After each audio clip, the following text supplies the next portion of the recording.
My apologies. Slightly tardy, all over at my 4 to 4:30. All right, we're gonna start with our roll call. Vice Chair Donovan, Present. Commissioner Fribley is not here yet. Commissioner Swenson Harris, Commissioner Helmer, absent. Commissioner Howard, Present. Commissioner Jones. Present. I am present. All right. So, here is our proposed agenda for today. It is mostly stuff you're used to. There are some land use applications that they're not applications exactly yet and maybe ever, but we're going to touch base on those. And we have a planning and zone conflict issue that we're going to talk about, which will be exciting. I'll get to, flex my planning specialist muscles by deferring to our long-term planner.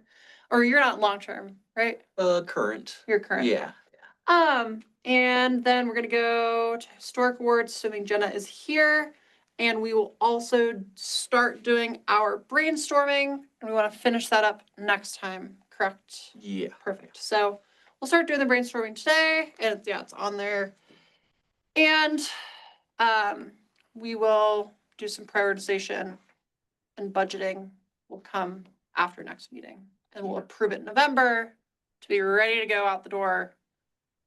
Well, I guess we'll approve it in early December, because we move our November meeting and we move our December meeting because they both tend to fall pretty close to holidays. So we move them all to the early in December. All right. Any additions or corrections to the agenda? I just want to note that I had received notice from Commissioner Helmer that she would be absent today. Perfect. All right. Then we are going to go. Seeing no additions or corrections, the agenda stands approved. I didn't see any public comment. Did not either. I checked it when I got logged in, got everything pulled up, so no comment on there. And there's no public comment in the room. So that means we are going to go right to our historic land use applications. We will start with the Ebert Methodist lots in the back. So my recollection from this is that these are lots that belong to the church that were formerly just like some gardening beds. And Why, that's what you see. Yeah. And that they are considering trying to turn this into some sort of clergy housing. Is that? It is going to be in private hands. Okay. The proposal that's been brought to us so far is a cottage cluster. Okay. Oh, here comes Celine. Oh, wonderful. And can someone? Okay. Oh, yeah.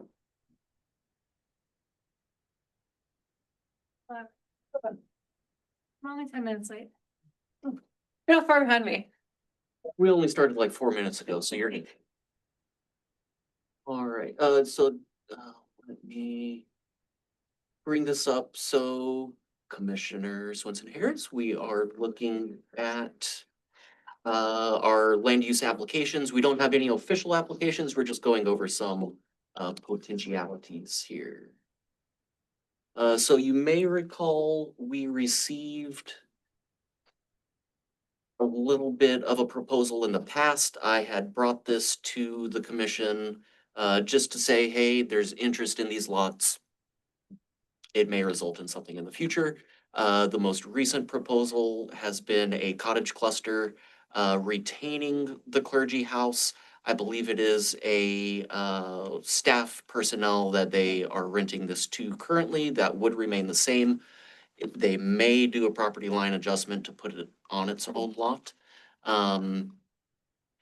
With the cottage cluster, we're looking at 4 or more units. The concept that was given to us, groupings of 2. So like Sure. 2 to 3 duplex type units to fit across the site. Would that be 2 oriented on that alley in D Street with the courtyard in the middle there, or that would be on the edge of the property line and on 6th Street? So they I had guess it like doesn't- some cutout shapes that they Okay. were just moving around. So there's nothing solid yet. But cottage cluster is the form that they're thinking about. The survey, I still need to dig up our phase one. I think this one was captured in our phase one's resurvey of the Washburn. But the original survey shows the carriage house and another little outbuilding here were surveyed. They are contributing. I don't know how that will weigh into it when review ultimately happens. The garage itself is small enough that it could be moved further out of the way so that it's not eating up kind of in the middle of the site here, albeit at the rear, but still kind of middle of the site. So that's its own thing. Again, this has not resulted in a application just yet, but from what I understand, they are seriously looking at it. Well, do we, if they put in a new condo and stuff or two, whatever, Mhm. as the Washburn district, what's that mean? So we would be looking more at architectural form and making sure that it's not something completely, like modern looking for the area. It would need to have finishes and fenestrations and character that fits. So just when you have your commissioner cap on and looking at this and when it does come in as an application, those are some of the aspects that we would be looking at. Okay, Yeah, so there is review criteria, this, or approval criteria, and I believe that is, some of it is fenestrations, does it architectural fit in the area, I features. guess, or Right, whatever? yeah. And the potential applicant is fully aware of this, actually met him out on site last week. And, we talked about the garage and everything, the existing house remaining. The parking lot is going to remain a parking lot for the church. So we would only be looking at these two lots right here, and they are, let me just confirm. Yes, low density residential, because the parking lot is medium, but these are low density and comprehensive plan, Oh, though. And this would only come into play if they were wanting to do specifically a land division. So the property line adjustment doesn't have an approval criteria that says plan and zone have to match. But like for our historic review or for site planning or anything like that. But if they were to do a land division on the site, we have to make a finding that the zoning for the site and the comprehensive plan are in conformance with each other. but also my understanding would be that a mismatch between the zoning and the comp plan would be reason, depending on the character of the buildings around, to potentially grant a variance, which obviously wouldn't come from here. Mm. But potentially grant a variance, is that mismatch part of the equation? Obviously, it's a big. I would need to look into it, right. I don't want to misspeak on that, and we are going to talk a little bit more Broadly. about the plan zone conflict issue. But this is a site where if they were wanting to, let's say, build on this vacant lot and then divide those off separately to sell, there's a plan zone conflict. Yeah, and we wouldn't be able to make an affirmative finding that plan and zone are in conformance. Celine? To be clear, though, what is currently proposed does not have an issue with that, correct? Right, correct. And so with what they're currently looking at doing, my understanding is our responsibilities would be regarding the historic property on the site, which it sounds like they are not planning to make changes to. Correct. And then it sounds like a piece to just make sure what they're putting there sort of fits the feel of the neighborhood. That's correct. Yeah, yep. And because we aren't there, but for your reference, if you would like to review them in advance of potentially getting this, we do have the historic design guidelines, the Springfield Historic Design Guidelines. They were published 22 years ago. So they are, it's hard, yes. I'll wait till you're done. It's hard, it's hard for me to, tell you affirmatively that they are super current practice, but they are the most authoritative published things that we have right now. And they are quite long. So They're if what? they're quite long. Oh. So if you're interested in reviewing them, they are online. You can find them. They're 112 pages. Celine. Regardless of what they do here, though, it will be non-contributing. Is it required to meet those guidelines? It's a good question. That's a good question. We, or at least in my time as liaison, we have not had new development. We haven't had come through. new development since I've been Oh, here. You remember, yeah, right. It With it that. hasn't been for, So it'll be a good exercise for all of us, I think. And we'll get there. We'll figure it out. I will also say, in the guidelines, it is noted that these are sensitive, that new design can help preserve and improve the integrity of individual historic buildings as well as the historic district and downtown Springfield. Seems logical to me, So, at least in theory, yeah. yeah, I guess I would, if this ever comes through, I would want to know what our scope has been and how we viewed the role of the historic overlay on new, because this is all still in the overlay, Yes. right? And so I would love some thoughts on how we should evaluate that from And I people that remember know that. we've had standalone, or not standalone, but in conjunction with the primary structure, ADUs come through. And those are new build and meet certain guidelines. I think we had one that Drew handled right before I came on to the commission or as liaison. So I could pick his brain maybe. Sure. He's really the only asset that I have that has been in this position, although he is out on paternity leave currently. So once he's back, if this hasn't reared its head yet, I will pick his brain a little bit and see how that was handled through that It process. appears though that the guidelines may have an answer. Oh. Design Anticipate. guidelines for new construction in the Washburn Historic District. I've never looked at that It is section. on 38, in case you're curious. So that might, I'm not gonna read it all to you all in the middle of the meeting, but that may inform how we do Cool, things. cool. Well, we'll refer to that when the time comes. And then I will also do the general admonishment, there are guidelines, not rules, and that they're meant to be flexible to facilitate the, Good, revitalization and, Yes. keeping up. the I like to Washburn. hear that. Absolutely.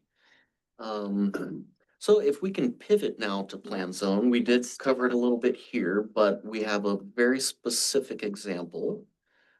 Just down the street. Or did I pass it already?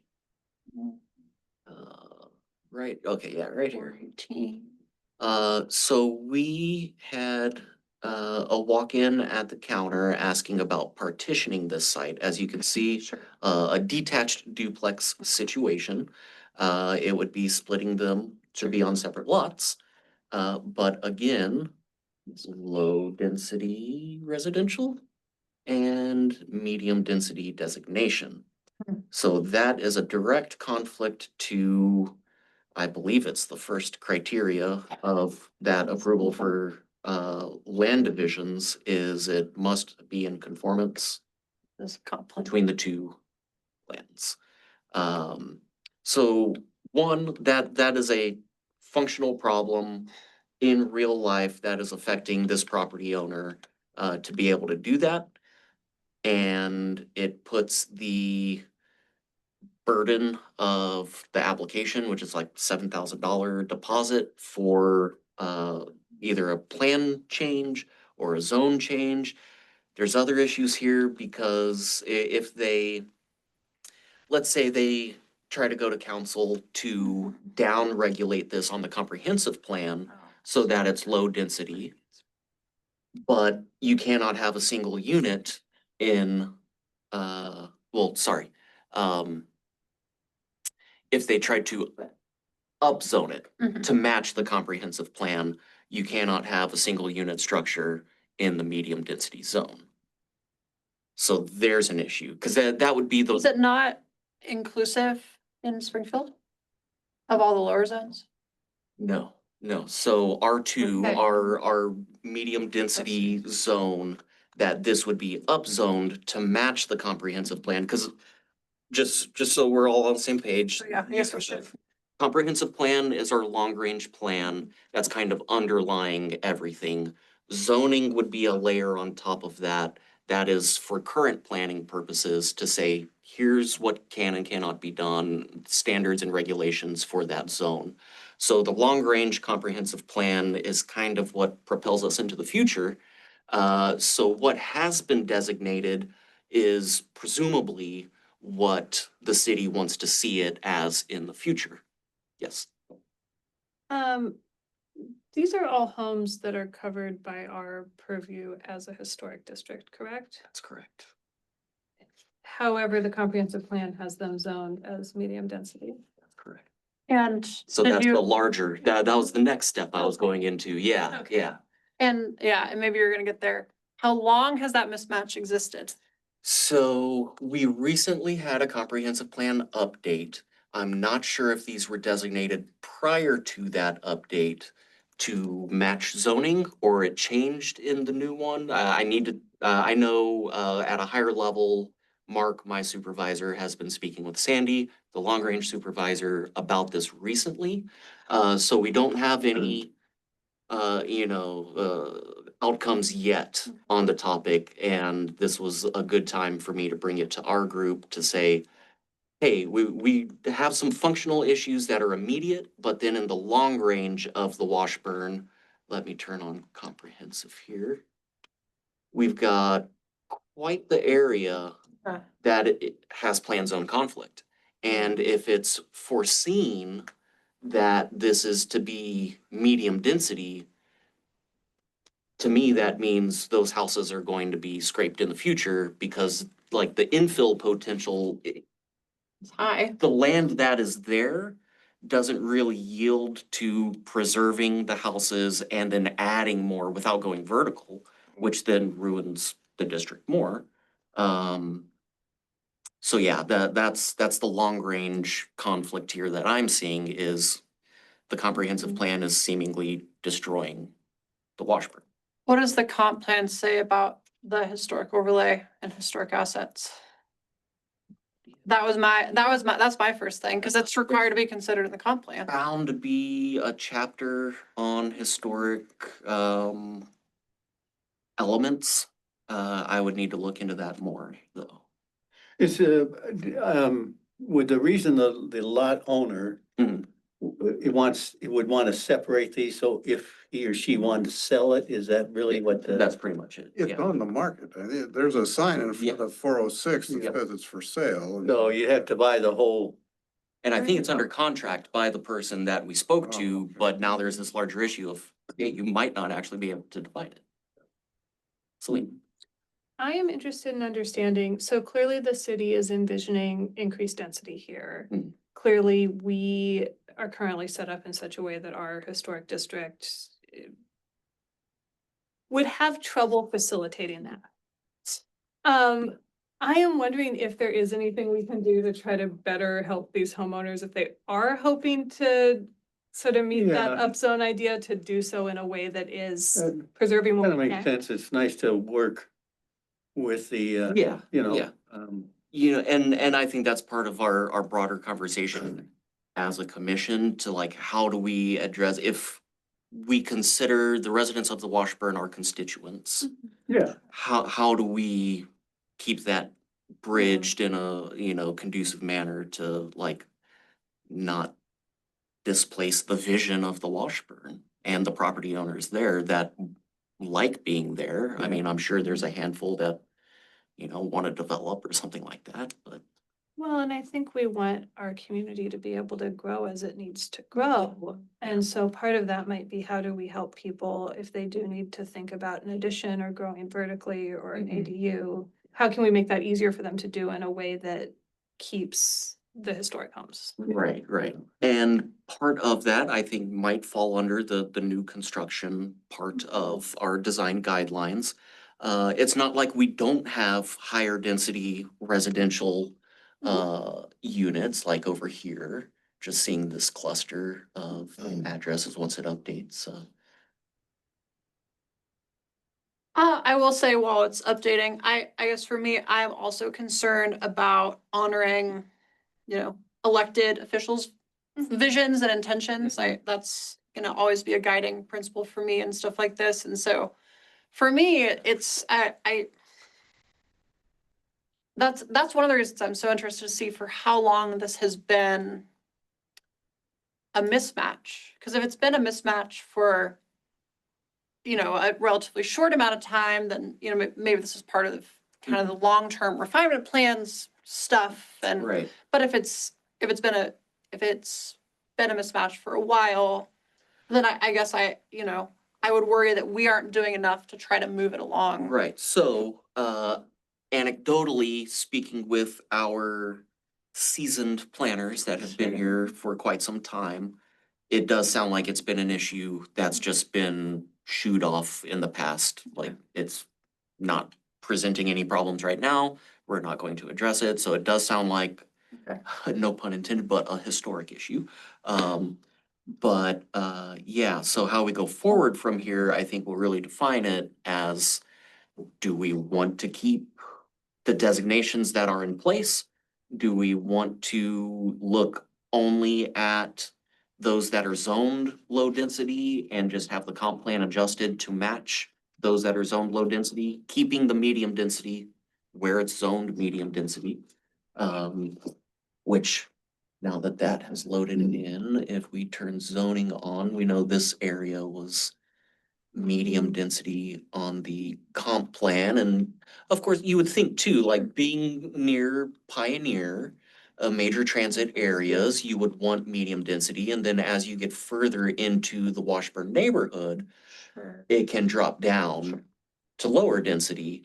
But where the comp plan covers that or gives a different designation, and let's see if I can, maybe with some Well, transparency. this house at 406 is on the walking tour according to the thing we got, so it's a nice looking house and it's Yeah. obviously part of the district as architecture recognized. Yeah, so, we don't need to figure out anything today.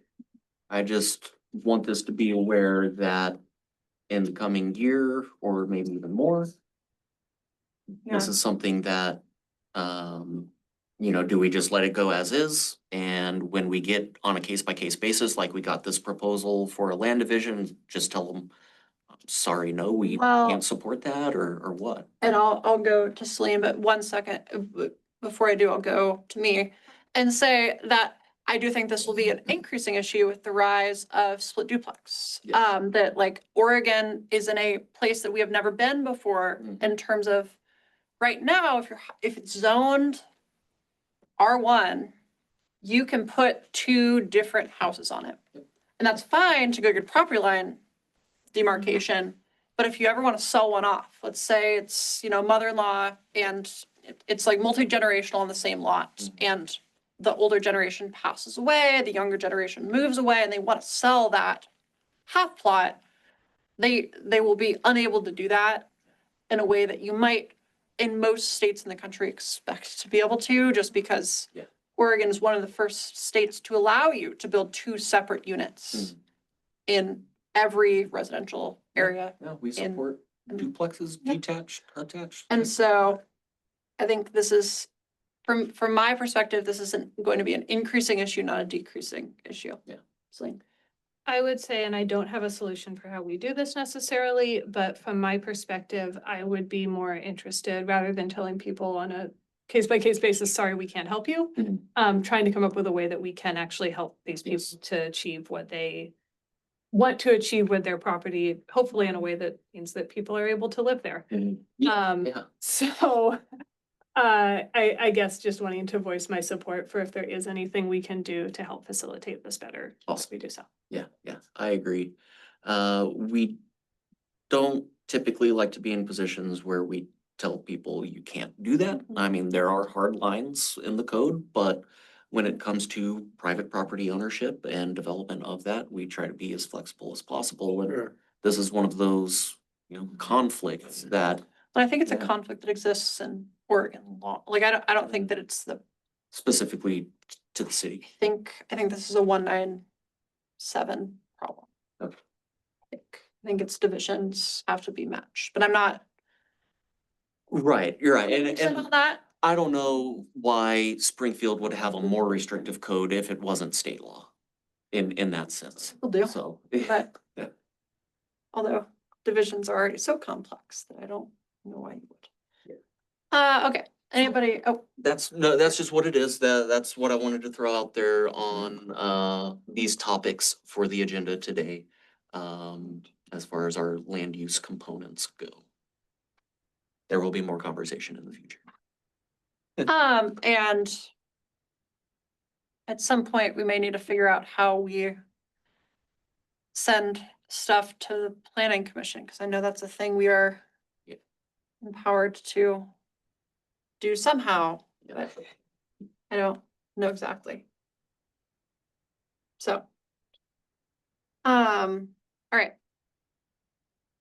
We are gonna, seeing nothing else from any other commissioners, we're gonna move on to, I think Jenna is not here. Mhm. I don't know, Tom, do you know? I can speak just to my side of it.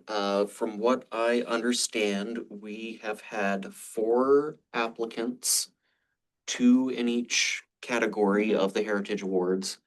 So it sounds like we may be recognizing 2 and then breaking 2 out for next year on that front.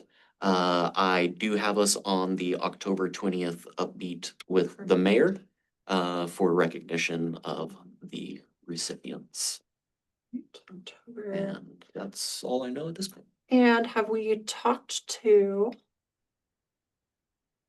Everything is okay with the mayor's office in terms of the winners and we're signed up. Perfect. Yeah, as far as I understand, there is no contention with the mayor making a decision. Oh, yeah, I don't- That's- Yeah. yeah. We're only recognizing the 2 anyways. Yeah, I don't mean to suggest that at all. I just want to make sure it'd gone through everyone it needed to go through. Yes, it has been vetted.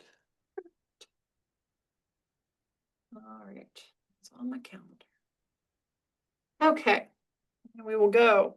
I'm trying to get back from all of my code that I pulled up.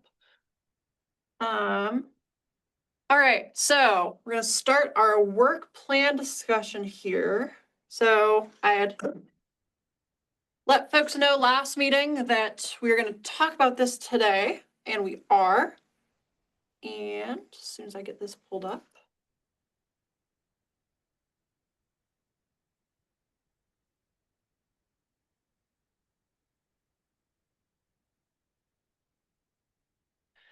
So, on our work plan, we have some general. Oh, okay, I'll give some historic feedback or historic, look back rather. This is an every 2-year plan. Well, it's an every 18-month plan that we apply for in the first 6 months of the year following the end of the plan. Yeah, what hurts? More or less. Yeah, so it is more or less a 2-year plan. But we have to spend it by July 31st. Yes. So here are our, for the past 2 sets of plans, for the past 4 years, we have had these huge, big survey projects throughout the Washburn that have been taking up large chunks of our plan. And that's been wonderful. It's been good. But it's, stopped us from doing other stuff that we've been really interested in doing. And so now we have a chance. Our surveys are done. Everything is, or I guess I will say, the survey we agreed to do are done. Yes. There are other surveys that we can go through, but we have never obligated ourselves to do these, although they may be interesting to the group. So I'm gonna go through the ones we have up here, and then I'm gonna go to the group to kind of for any sort of brainstorming other thoughts. We're gonna get them all down. We can come away from the meeting and we can noodle by ourselves, not as a group, because that would violate Oregon Public Meeting Law, which is a thing I don't like to do. And then we'll come back in our October meeting and make some final determinations. And then Tom and I will put together a proposed budget ask, and then we'll come and get that approved at our early December meeting. So first we have the Ganson subdivision railroad plaque, which we talked about this. It is a big old, it used to be an easement of some kind, well, I guess a railroad easement, Yes. that ran through town, and we finally figured out It started here and it followed Pioneer was the old line. And then it cut through what is now a neighborhood across all the way up north.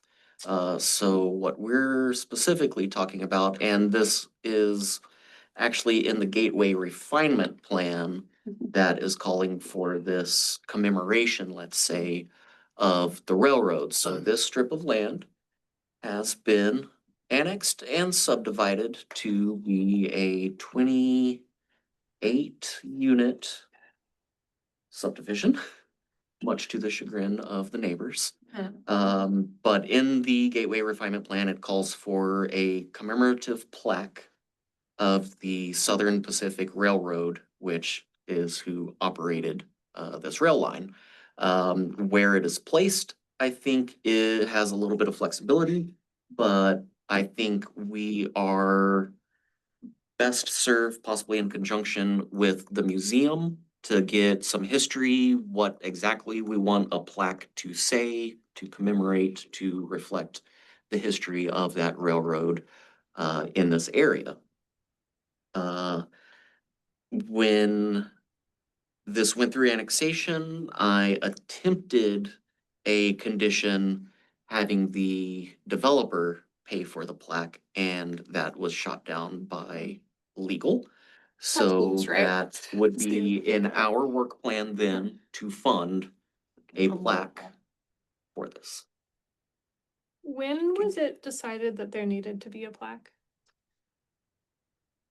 when they abandoned the easement, right? When it was abandoned, there likely would have been impetus to write that in. I don't think it's been, I mean, this was like the sixties or seventies that it was abandoned. So I think it ran more so with the formation of the Gateway Refinement Plan. So I would need to look back and see when that was adopted, as for like when this decision was made. I think I'm interested in understanding maybe what the driving force behind asking for the plaque was. What did it hope to convey or accomplish? Who cared about it and may Sure. want to be involved? Got it. Yeah. Hopefully we have some background on that. I would definitely be leaning on Maddie at the museum or Jenna for that matter, to dig up I might be able to. anything and I everything. know that was a Yeah. train that stayed on the east side and went through Brownsville and, Yeah, all the way up Yeah, through Coburg yeah, and, before the yeah, automobile. Brownsville, all of that, yeah, yeah. basically, yeah. Yep. And from what I understand, it was for lumber. I don't know what else they were pulling on the line there, but yeah. Firmly within our ambit. Who owns the strip now? Mike Ganson, Well, that's hence the Ganson. hence the Ganson. Let's see. Oh, gosh. Yeah, Mike Ganson Construction Company.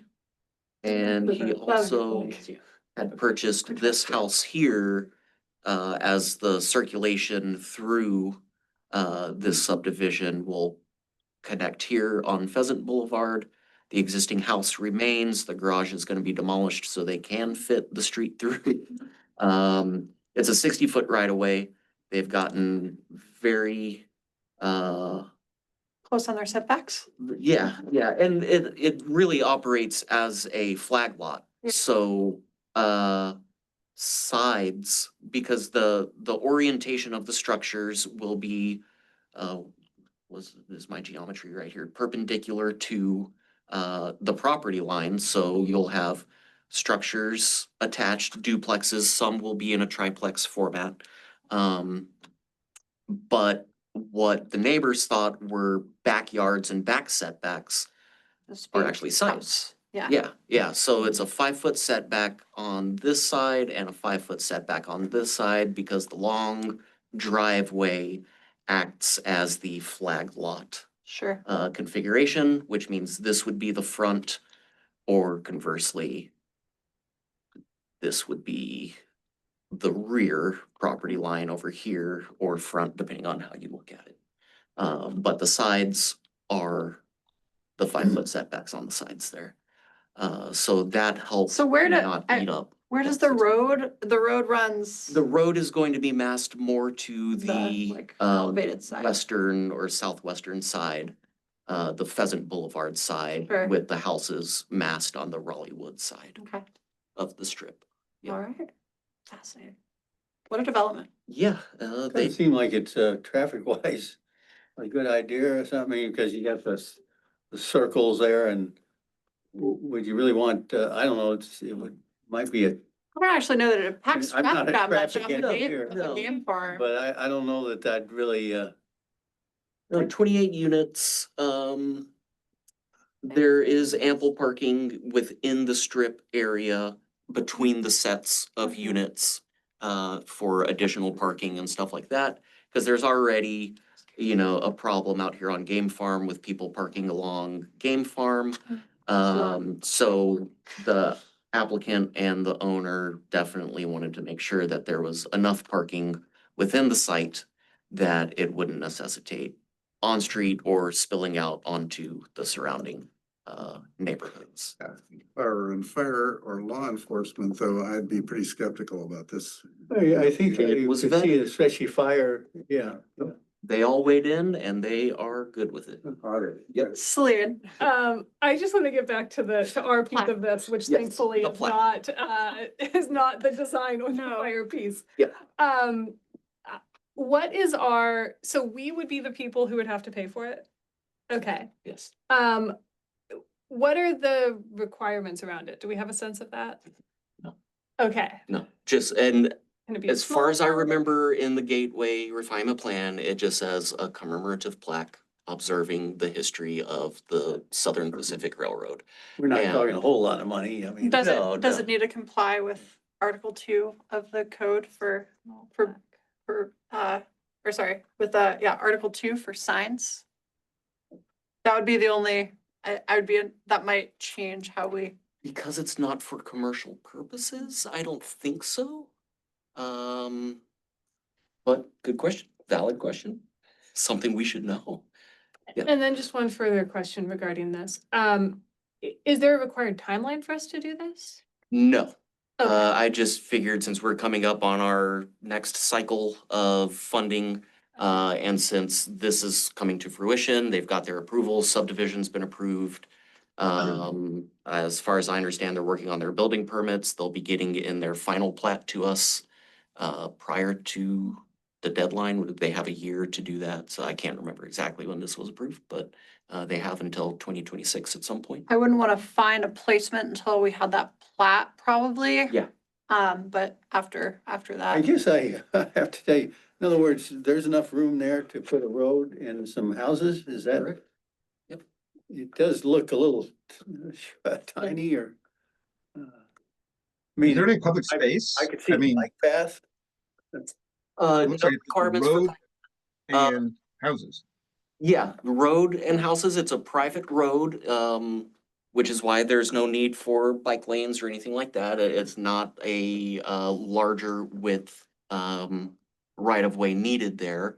I think it was a 26-foot width right of way with a nice wide sidewalk along the property frontages. And yeah, that's all that was needed. all right. I think we'll call it good on the plaque. I think Yeah. we've talked the plaque to death here. That's good for now. So that's what the plaque would be. We'd have to work with the museum if we went that way to figure out what we should put on the plaque. We'd need to look at some, maybe legal descriptions to figure out how big the plaque can be, what kind of like, what does the construction of the plaque have to be, but that's the gist. We'll get there. We will see. I was saying maybe about the size. Oh, Yeah, possible. Landscape survey. So, this is brought to you in part by Tom and in part by Jenna, has been interested Yeah. in the landscape We survey. did talk about it last cycle, it did not make it into the funding. As we kind of shifted gears with Dr. Lewis's research project, I believe, yeah. So what this would be is this would be going out and looking at, among other things, the historic trees that are in the district. If there were any, I can't imagine there's none that are springing to mind. I guess I should say if there was a particularly wonderful garden of some variety, some other landscape feature, architecture feature, then we could survey those. Other things that may be part of the architecture the landscape would be like a water feature would be part of Yeah. that. Anything that's bigger than a house but smaller than a block. Right, and right now in the code, we do have a section here, just need to find it, type ones, type twos. Removal or radical trimming, whatever that means, I would assume taking off more than 50% of a canopy.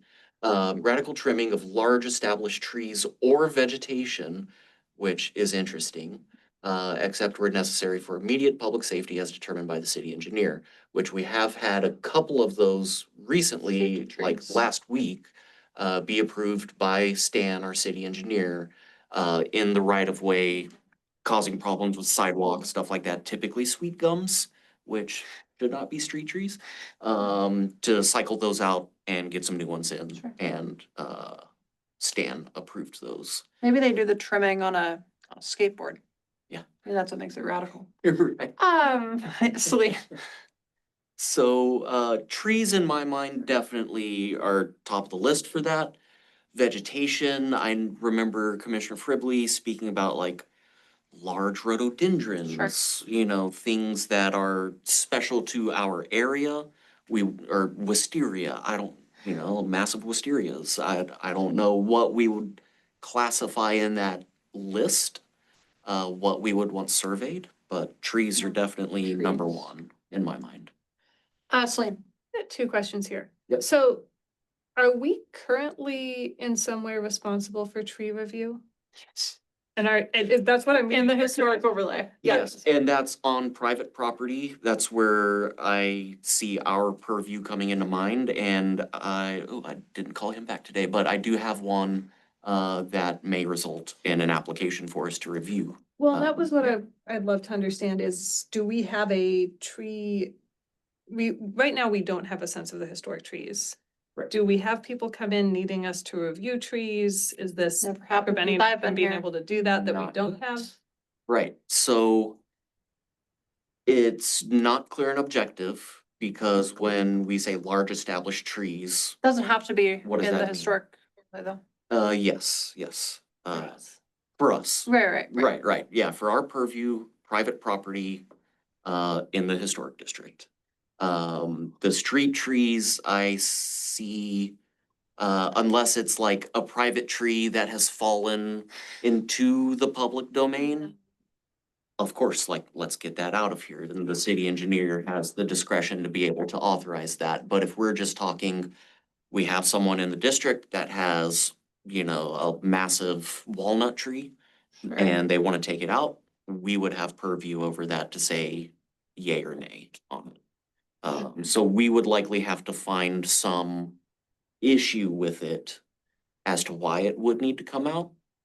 And then, like Elise said, that's not something we've had Done. Ever done that I recall. at any point, right? Which we might have one coming up, Sure. a Leland cypress that is very much so obscuring the front of this house. It's got some issues with it, and I think it would be. You want good removal or for- radical trimming? Removal.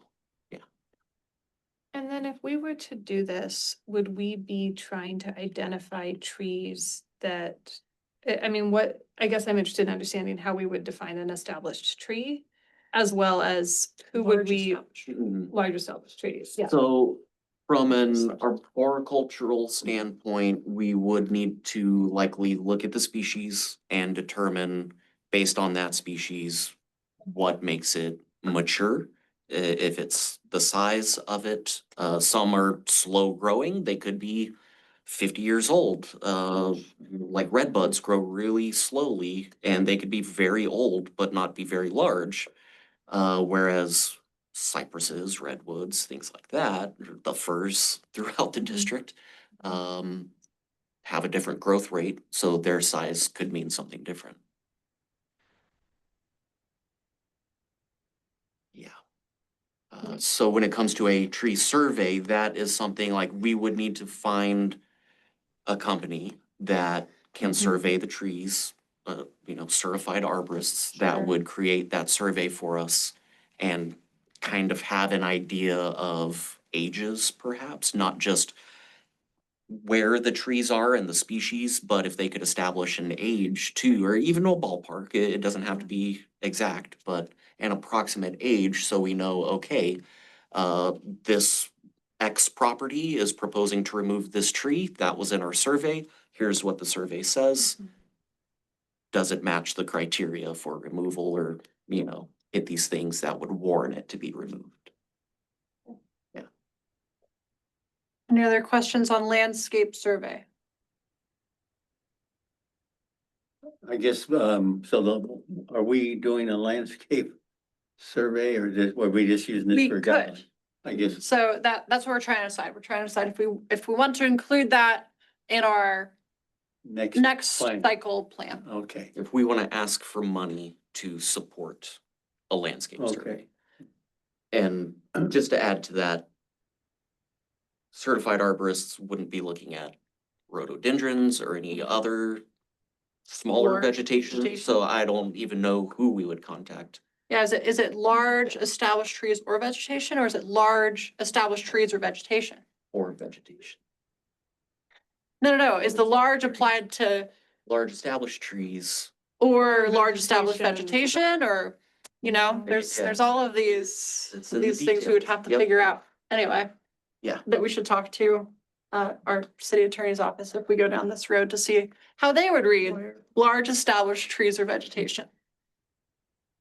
Are we wanting to at any point during this conversation assess whether we're supportive of moving forward with these as things? I think we're gonna do that Okay, next we're gonna time. talk about it. So and we're getting them all out there and then this is recorded. Mhm. It'll be online. It goes online usually. pretty quickly. Yeah, 3 Yeah. days or so. It takes time to process, but it should be same day in Okay. in a matter of hours, I would think. And then, yes, digest all of this however you want and come back next meeting ready to discuss how we're gonna go about this. Okay. All right, accessory building survey. This is like our surveys we've been doing, but instead of going towards our structures that were part of our survey that are primary or primary contributing, we would go with the accessories. So sheds, accessory dwelling units, I think would be included, although I don't know if we surveyed those in the primary. We might have. Probably, but Yeah, Anything that wasn't, that's a Yeah. building that wasn't surveyed in our other surveys. Yeah. This one's pretty straightforward. The reason to do this is, both because they were initially surveyed for the district, so you can find things about the accessory buildings. And I'm not aware of if there are any that are, well, that's coming up on contributing. the church property that we were just looking at has that garage back there and in the listing for that or the survey, I think there's a box marked off as contributing to the primary. So there is some kind of designation as far as I'm aware. this is in the 1985 Yes, kind Yeah, of level, yeah. So do we want to have those resurveyed for modern changes or just since 85? What has changed in the accessory building category? For what it's worth, I suspect that these may have been pretty often destroyed in the intervening 40 years. For whatever, however that, features into your calculus. I bet a lot of them have been torn down or otherwise reconstructed in a way that they bear little resemblance to their initial survey. And how much of a bearing does the accessory structure have on the contributing nature of the primary? If the Sure. primary has already been surveyed, that's primary contributing. But let's say the recent survey did not capture the accessory structures. It has either since been torn down or modified in a way that renders it no longer contributing the accessory structure. Does that then have a bearing on the primary? Or are accessory structures not that relevant anymore for the district? That's something we would need to determine. I don't know. How would we envision using this information if we were to obtain it? Another great question. I mean, I suppose, for our overlay district, it would, so if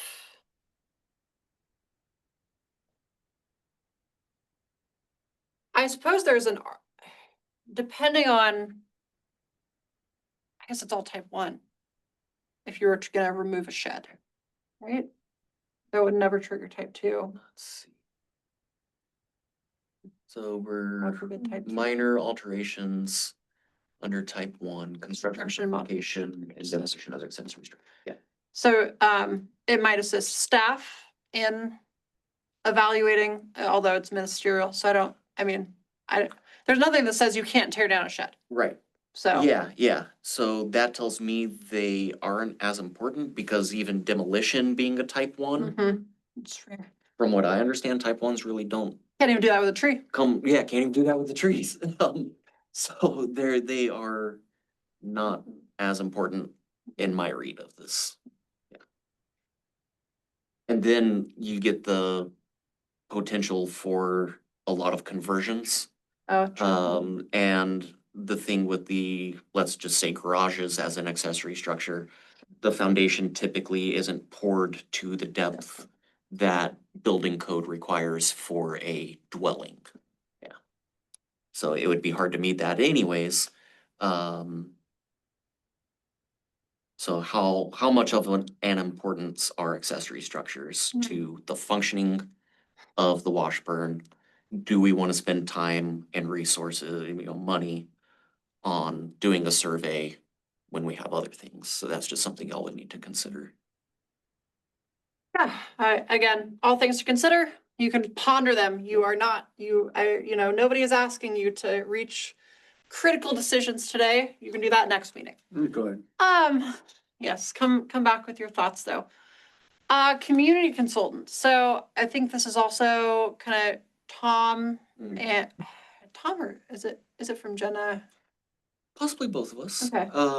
I can't remember if she was the one that brought it up. I had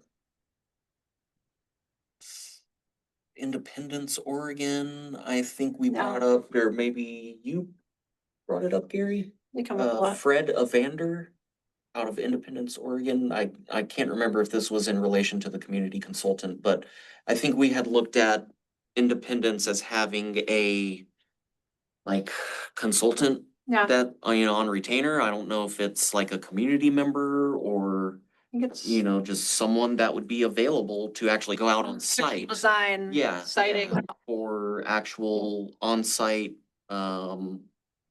consultations, to help guide people, into the historic district modification or structure modification process. Yeah, so that would be the gist. My understanding of Independence is that this person cannot, obviously they work with the city a lot, but they don't make final determinations on behalf of the city, so you still have to go through this process, so there's some harmonizing there that happens, and then it is fairly spendy, but also a great resource for the city. And there's also a lot more historic Would homes. Cushion the financial blow for somebody who wants to do something, but Mhm. maybe needs to refine their plan to stay out of trouble. Right, yeah.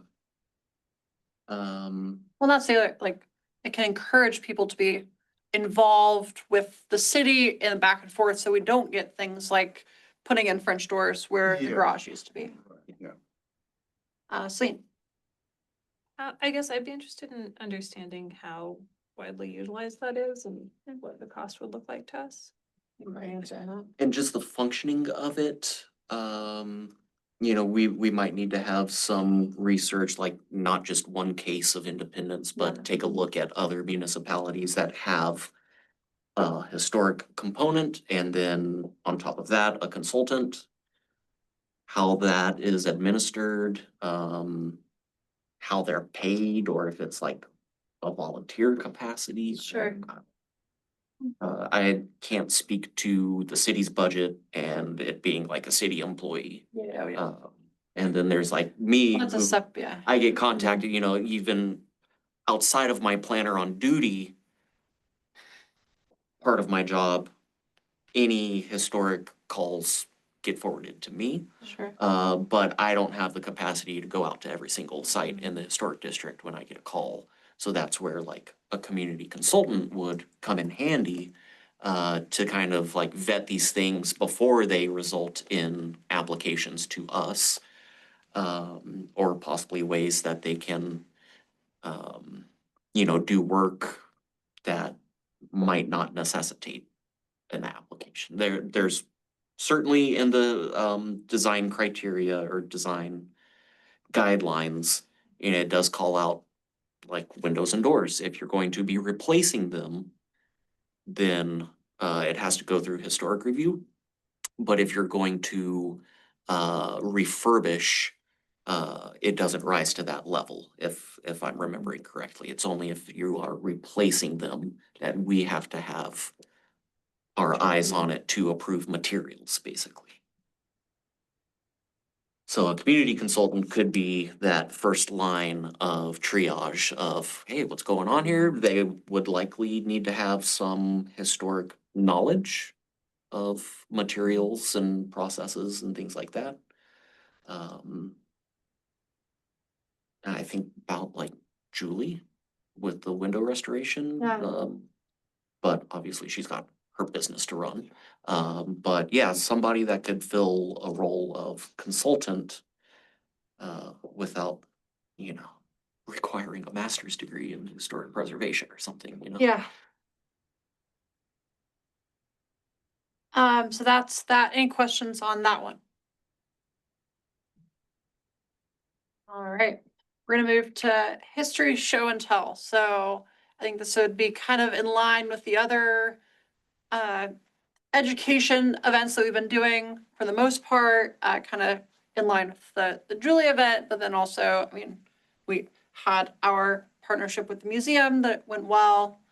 Kind of similar to those other things about Springfield history. I think about, you know, There's an atlas that's about to be Mhm. published, and it seems like supporting the public knowledge of it and increasing the amount of awareness Yeah. that it would provide if people used it, would be a really good goal as far as I'm concerned. And I think even just under history show and tell, or if we can come up with a more catchy title for it, that could just be part, a single line item of our education and outreach money that we receive without having to define what history show and tell Okay. means or having programming ready. It's just, we would like to schedule the Wildish, have people come out and show and tell us about history, I think a lot. Springfield history. Yeah. Yeah. I think a lot about, obviously the Atlas, I think would be a great candidate for that. Have the team come and basically put it on. I also think about Springfield's, like, we haven't touched on it much, but like timber history. We haven't really touched on it, but it's actually part of our code is timber history. And so, Or the mill race, I remember you The mill bringing race, that up yeah. at your confirmation hearing, yeah. so, you know, I think there's ample stuff. This is how we've historically used our education money in the past. Education is one of the things we do. It's recently been like the most prominent thing we've been doing because we haven't had many reviews. And so this is, you know, part of that. RLID, historic designations, this is definitely a Jenna thing. But this is the real estate listing is it index? Information database. Yes. So this is what realtors use to get information on a property. And put together by LCOG.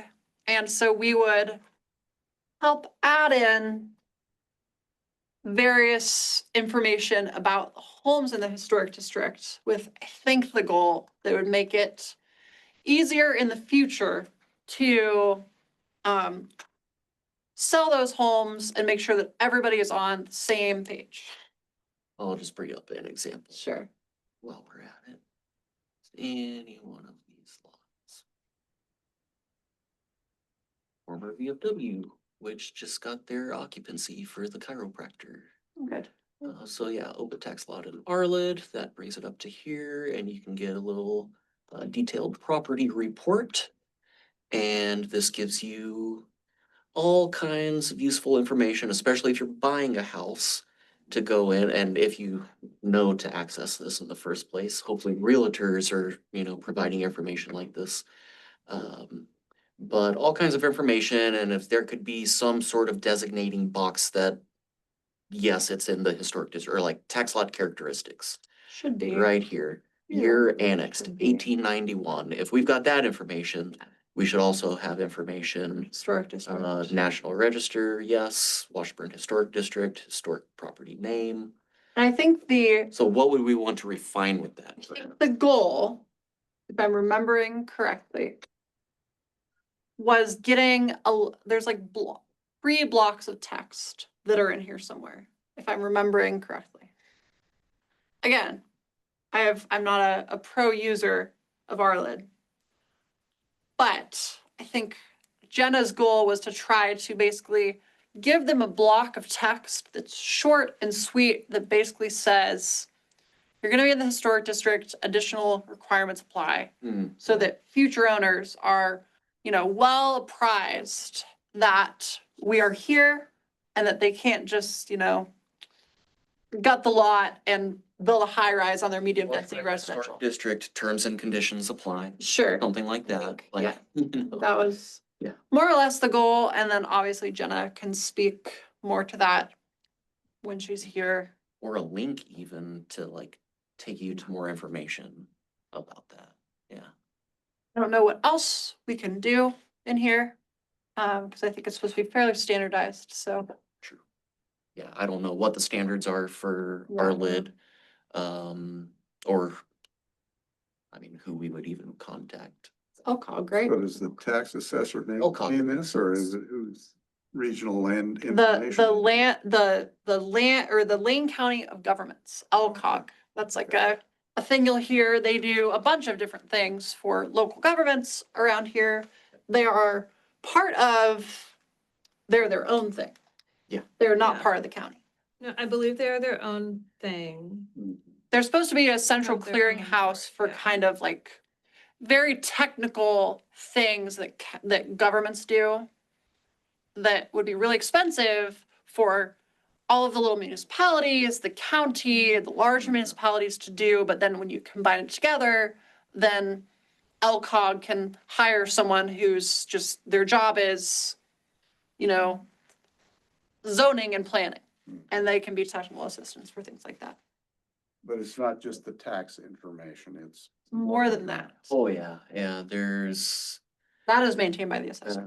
service provider information, environmental data, which like goes into soils and FEMA designations, school districts, political districts, who your representatives are, down to the local level.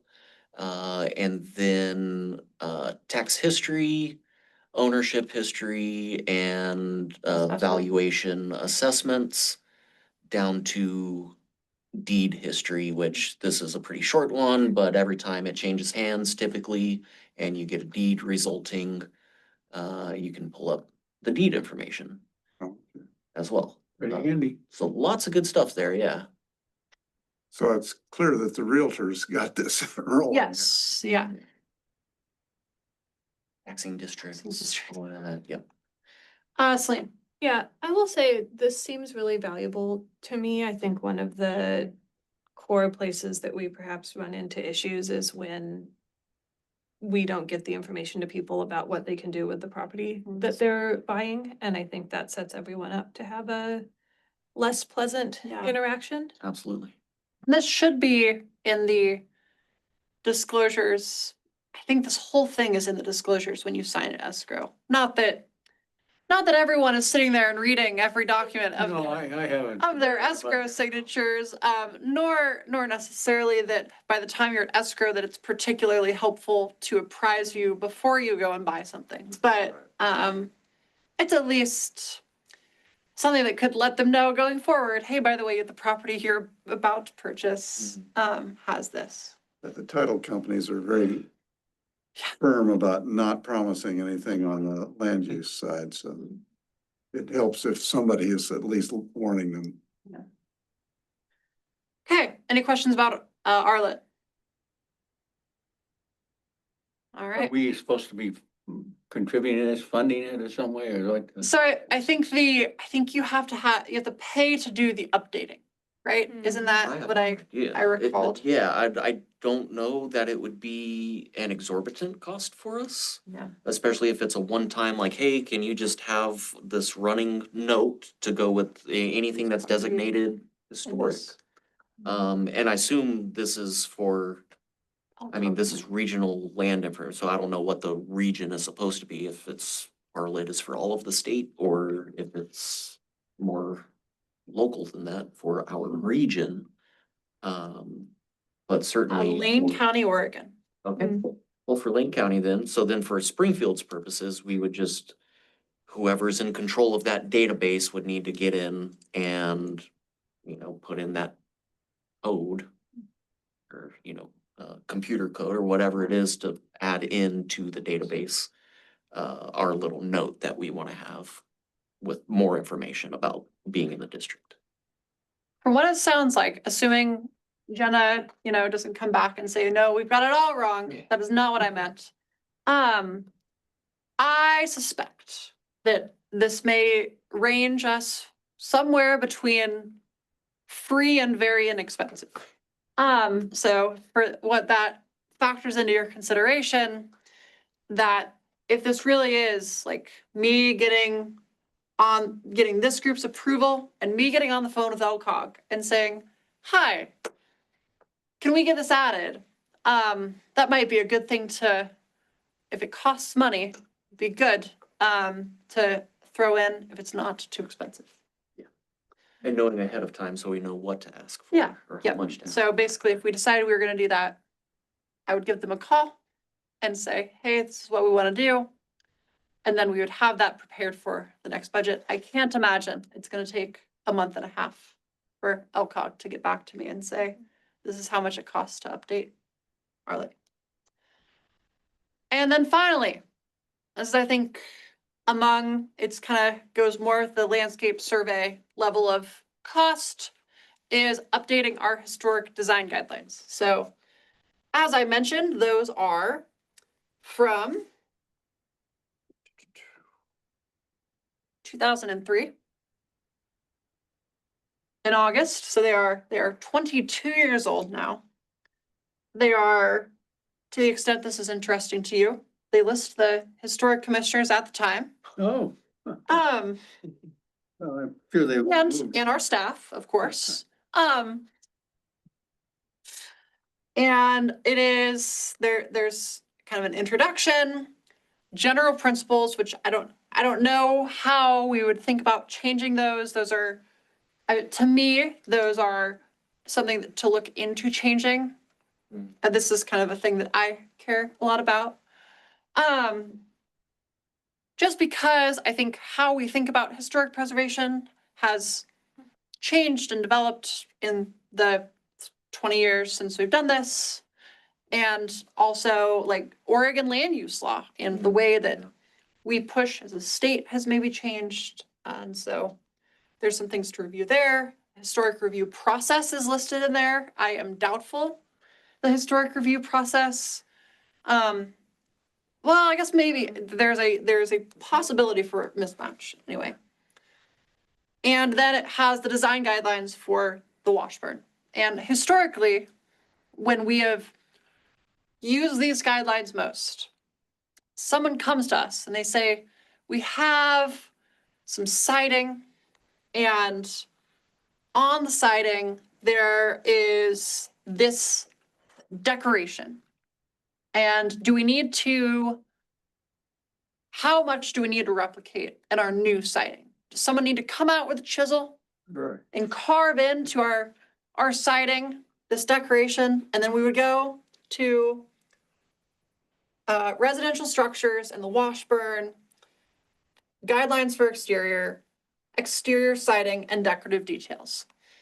16, and then on page 16, it would have, and this is also theoretically for homeowners to consider, 16, exterior siding and decorative details. Wood was the predominant building material used for historic properties in Springfield. It was abundant, inexpensive, and easily worked to produce siding, molding, decorative features, and finishes. Other materials were used, including brick, concrete, and stone. It's important to identify and protect character-defining features, such as siding types, window and door moldings, cornices, and brackets. And then there's some guidelines for siding and decorative details. Whenever possible, original siding should be maintained. If replacement is necessary, match the siding type. A number of siding materials are inappropriate and discouraged. T111, siding, plywood, aluminum, vinyl. If molding or decorative materials is necessary, match the material as closely as possible. That kind of thing. And then maybe most importantly, the admonishment that replacing siding must be approved by the Historic Commission, just so that folks are aware of that. So that's how we have historically used those. If we ever do a large historic review again, which we haven't really, then we would go through this. Mostly these days, the historic review kind of happens on the front end. Someone comes to Tom and says, I want T111. Tom says, we don't do T111. And then they say, all right, well, I won't do that. But let's say that landowner was persistent and they submitted a plan with T111. They would come here, we would review that, and we would make a decision. So, Yeah, the thing that I don't see there is the hardy plank is kind of the new standard siding, so, and it's not Wait. mentioned. which we have, Allowed then. We lump into the T111 category, but I think we should have it explicitly stated. we have But regularly would discouraged it be it. something to consider now? But anyway, point being, Yeah. this is an old document, that I think actually the hardest work for this commission would be making those choices, like, two pieces. One, for this commission up front, will we continue to discourage hardy plank such that we put it in the guidelines? Stuff like that. Mhm. And then separately, on the other side of that equation, what else would need to happen to approve any changes that were made? And then there's like some expertise pieces, right? So, Well, I would feel badly if we were to take action that made it more costly, more difficult for people to just maintain their residence. I think that would not be a good idea. well, and then I will also, it's just to put the counterbalance in perspective. We do have requirements under the code for what we can and can't do. So while these are guidelines, there are some things that, like, we couldn't just say, yeah, we approve getting rid of it. Like, get rid of the building. Oh, get Build something rid of big. the building, yeah. That even if this group wanted to do that, that would be, I believe, outside Yeah, of the contract. code. That's a different approval authority. Same. I would be interested to understand though, if there are places where the guidelines go further than required and what the conversation would look like for us to evaluate if those are still working well for everyone involved. I think there are likely many places that, so that the overlay tells us. This is, I'll spend a little bit, but not too much time because we're we're running low.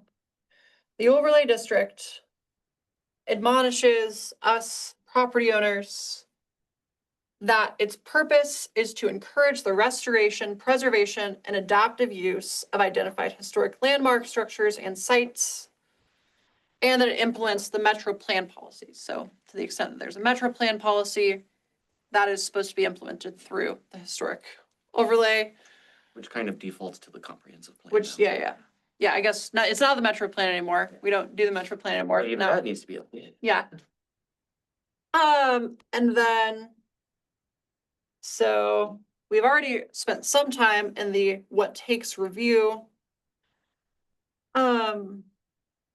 One, And I don't know that we have to answer this today. It's just, it'd Yeah. be important to me in deciding how do we want to move forward with this and what I would personally maybe prioritize it as is, I think just understanding what changing it would look like. sure. Yeah, and we can talk about that a little more next time if folks are interested. It is one of those where I think there are,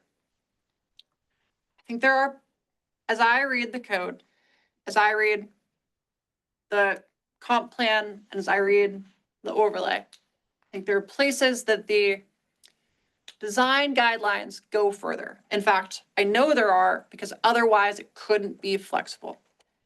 Because it's meant to be flexible.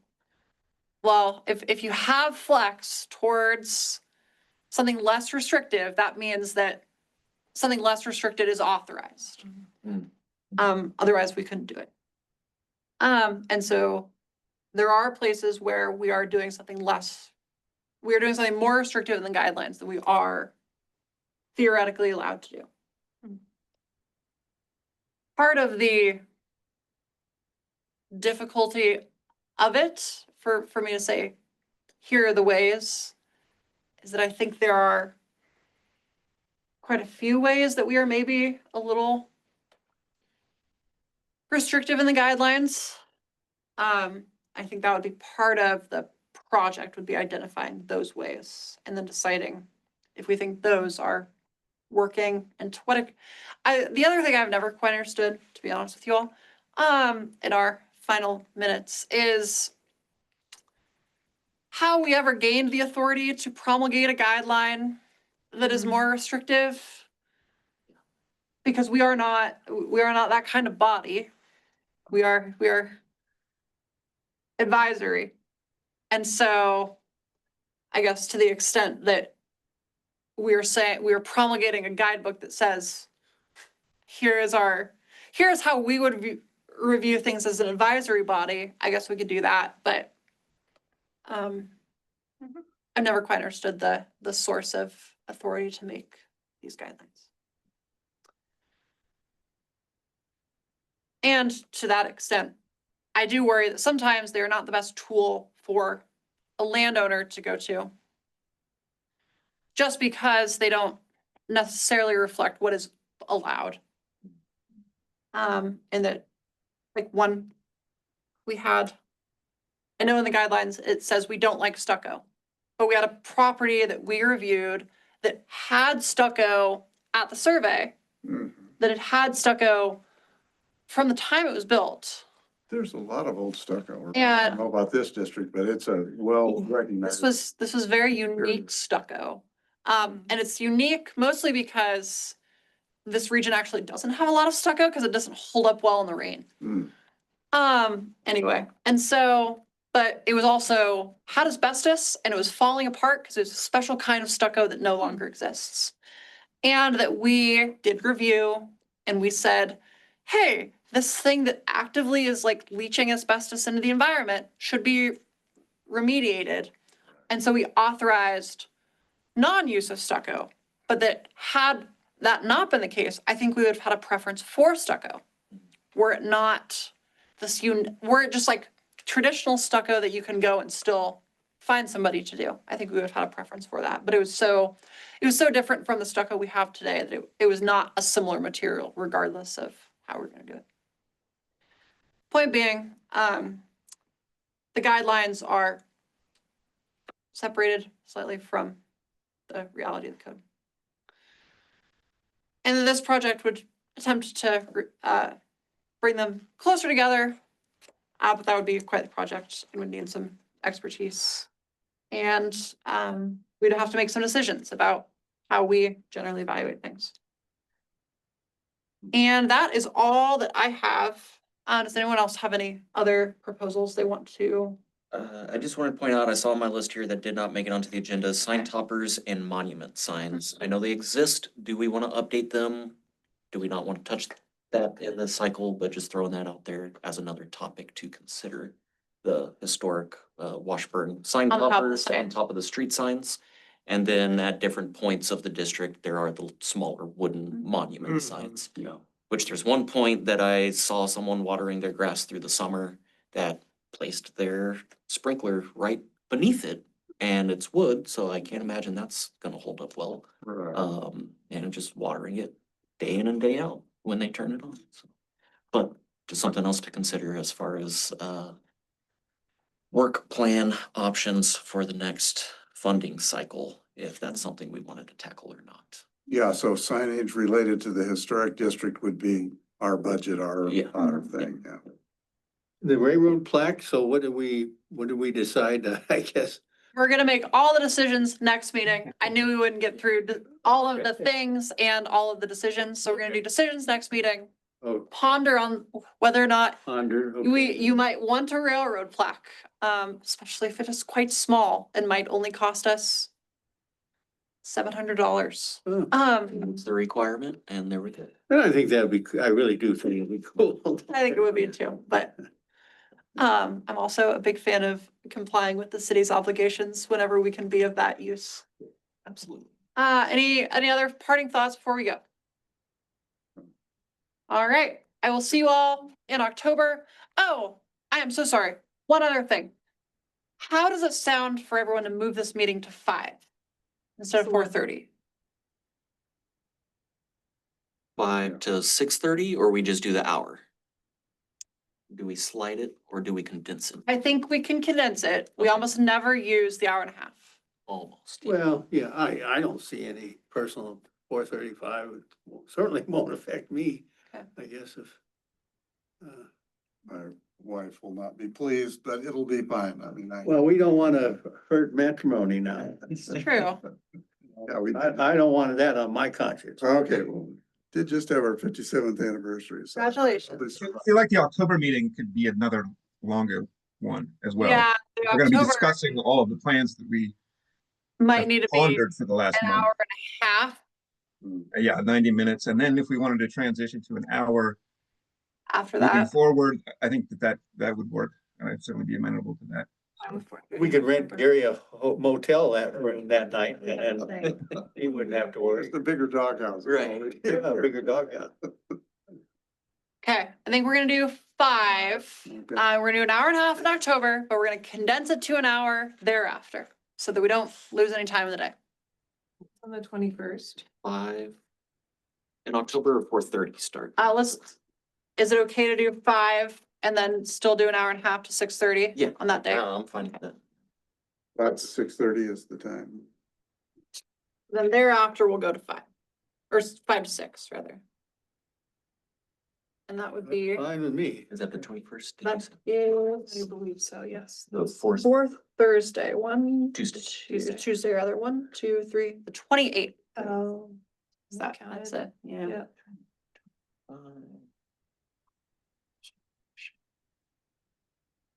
6:30. All right, I will schedule accordingly. perfect. Thank you all very much Yeah, and thank have a great rest of Thank your you. evening. Good, Thank you, Adam. good Hey, job. everybody. We've tried to do that meeting before and one never works. Yeah, that's the big.